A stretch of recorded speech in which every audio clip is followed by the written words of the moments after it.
একজন প্রশাসনের মানুষ দেশের সর্বোচ্চ বিদ্যাপীঠের মেধাবী ছাত্রের বুকের মধ্যে গুলি করতেও তারা দ্বিধা করে নাই, ঠিক কিনা বলেন?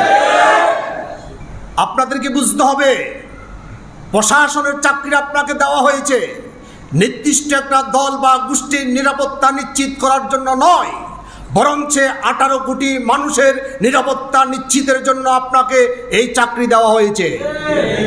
আপনি যার বুকের মধ্যে গুলি চালাচ্ছেন, যাকে আপনি গুলি করছেন, তার ট্যাক্সের টাকা দিয়ে আপনাকে বেতন দেওয়া হয়, তার ট্যাক্সের টাকা দিয়ে আপনার হাতে অস্ত্র দেওয়া হয়েছে।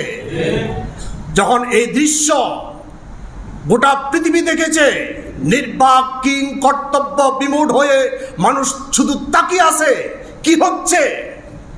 এই বর্বরতা তো জাহিলি যুগকে হারাম মানাচ্ছে। চাকরি বাঁচানোর ক্ষেত্রে মানুষ হত্যা করা লাগে।